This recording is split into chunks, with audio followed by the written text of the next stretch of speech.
অসম সাহিত্য সভাৰ উদ্যোগত ৰাষ্ট্ৰীয় চিকিৎসা দিৱস উপলক্ষে আয়োজিত চিকিৎসক প্ৰণাম অনুষ্ঠানত মানৱ দৰদী সন্মান লাভ কৰা ডক্টৰ অতুল চন্দ্ৰ বৰগোহাঁইক সন্মিলিত লাচিত সেনা অসম কামৰূপ জিলা সমিতিৰ সভাপতি তপন কুমাৰ শৰ্মা আৰু সম্পাদক চেংমুং ফুকনৰ নেতৃত্বত সম্বৰ্ধনা জ্ঞাপন কৰা হয়। অসম সাহিত্য সভাই আমাক যি সন্মান প্ৰদান কৰিলে তাৰ বাবে মই অতিকৈ আনন্দিত হৈছোঁ আৰু অসম সাহিত্য সভাক মই শুভেচ্ছা ধন্যবাদ জনাইছোঁ। আজি বিশেষ দিনটোৰ সন্দৰ্ভত আপুনি কি ক'ব? আজি বিশেষ দিনটোৰ সম্পৰ্কত ক'বলৈ গ'লে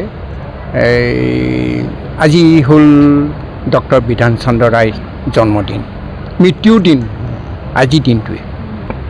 গতিকে সেই মহান পুৰুষজনৰ নামত 1991 চনৰ পৰা যি আমাৰ ডক্টৰছ ডে পাতি আহিছে, আজি সেই অনুষ্ঠানত আজি অসম সাহিত্য সভাই প্ৰথমবাৰৰ বাবে এই অনুষ্ঠানত আমাৰ অসমৰ প্ৰায় 40জন চিকিৎসক, যদিও 40জন চিকিৎসক অনুপস্থিত, তাৰ ভিতৰতে মই সোমাই পৰিলোঁ ডিব্ৰুগড় জিলাৰ পৰা।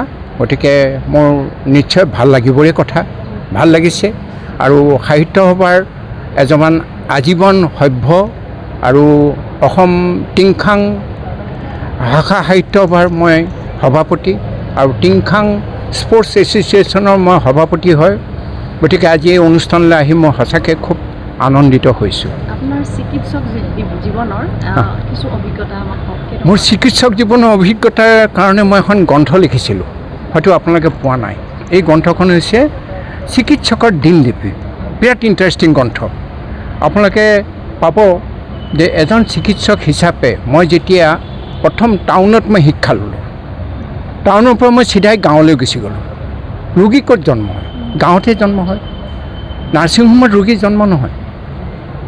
টাউনত ৰোগী জন্ম হয় যদিও কিন্তু গাঁৱত আমাৰ 80% য'ত মানুহ বাস কৰে তাতেই বিভিন্ন ৰোগ ব্যাধিৰে হয় তেওঁলোকক, আৰু তেওঁলোকৰ ওচৰতেই মই প্ৰথম শিক্ষা ল'লোঁ। আৰু মই জীৱনত ভাবোঁ যে এজন ৰোগীয়ে হৈছে মোৰ এখন কিতাপ, য'ত নেকি মই বেমাৰ সম্পৰ্কে মই অধ্যয়ন কৰিব পাৰিলোঁ। যিটো ক্ষেত্ৰত মই এখন গ্ৰন্থ লিখিছোঁ, সেই গ্ৰন্থখন হৈছে চিকিৎসকৰ দিনলিপি। আৰু তাত বিভিন্ন ৰোগৰ সম্পৰ্কত বিভিন্ন ৰোগী, আমি বিভিন্ন সময়ত ৰোগী কিছুমান এনেকুৱা ধৰণৰ ৰোগীক পাওঁ, বিৰাট ইণ্টাৰেষ্টিং। মোৰ মানে কেতিয়াবা বৰ হাঁহি উঠে কথাবোৰ। তেওঁলোকৰ কথাবোৰ মই মন দি শুনো, তাৰপিছত মই ৰোগটো লওঁ, তেওঁলোকে মোক কৈ যায়, কাৰণ সহজ সৰল নিভাজ মানুহ সেইবোৰ। গতিকে মই এই গ্ৰন্থখন আপোনালোকে যদি পঢ়ে, তাত গল্প কিছুমান আছে, চুটি গল্প, আৰু মই বিভিন্ন কাকত পত্ৰ ওলাইছেও। মই জাপানীজ এনকেফেলাইটিছ আৰু হলধৰৰ গাহৰি, এইটো এটা। তাৰপিছত হৈছোঁ তাৰপিছত আৰু বহুতো গল্প ওলাই গৈছে। বিভিন্ন দিচাং নৈ কিনাৰত মই চিকিৎসা সেৱা আগবঢ়াইছোঁ, য'ত নেকি দিচাঙৰ পানী বুৰি আছে, তাত মথাউৰি আছে, তাত মানুহ আহি তাত আছে, তাত গৈ মই গৈছোঁ। আৰু বিভিন্ন অনুষ্ঠানলৈ মই গৈছোঁ, যাৰ কাৰণে গাঁৱে ভূঞে ফুৰিছোঁ।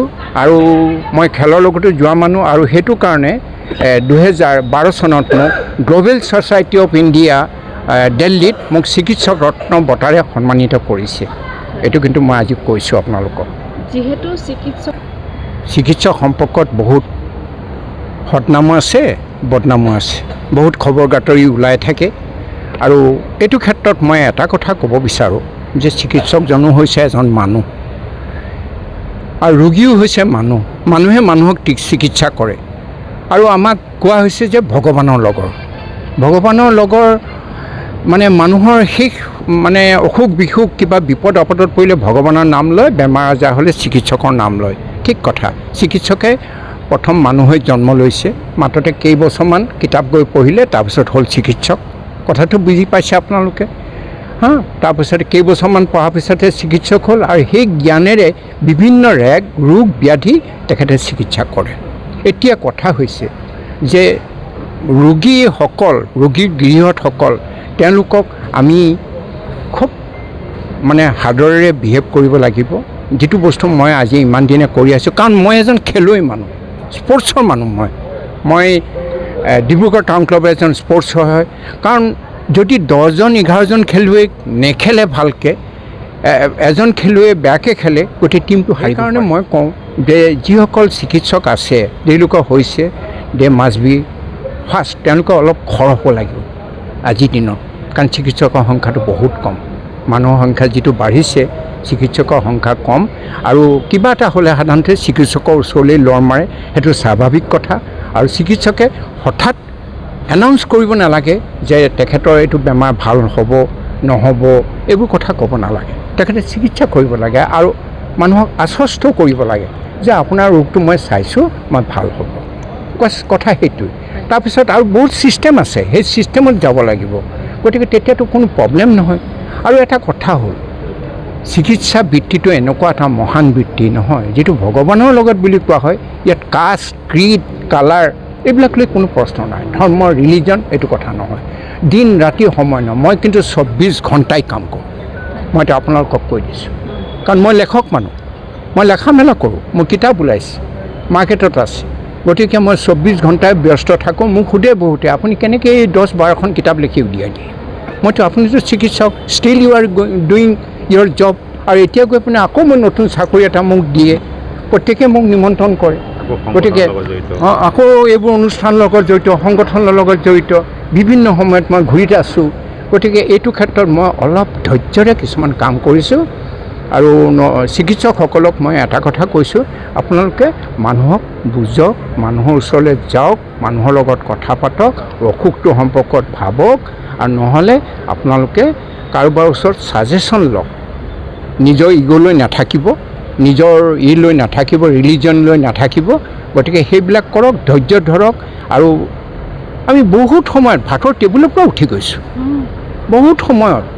আনকি আপোনালোকে বিশ্বাস কৰিব, মই এজন পেচেণ্টক চাইছোঁ মই ব্লাড দি, তাৰপিছত গৈ পিনে মই ফুটবল ফিল্ডত ফুটবল খেলিছোঁ, স্ক'ৰ কৰিছোঁ। মই কিন্তু স্ক'ৰাৰ মানুহ, গ'ল দিয়া মানুহ।